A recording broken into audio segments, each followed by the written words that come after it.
Hey, what's up guys? Today's video I'm going to show you how you can stream Netflix on Discord without getting a black screen. So for that, launch a browser and then simply select three-dot icon. Scroll below, select settings. Under settings, from your left-hand side, select system.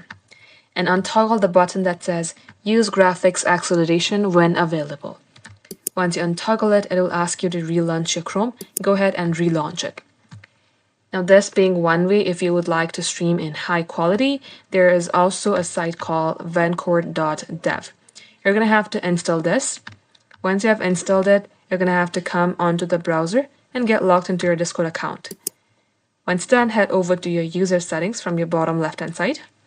Now, once you're under user settings, you will see Vencord, and under Vencord, go for plugins. For the plugin filters, type in fake, and then simply get the fake nitro, toggle it on, and you may go ahead, share your screen in high quality. Thank you for watching.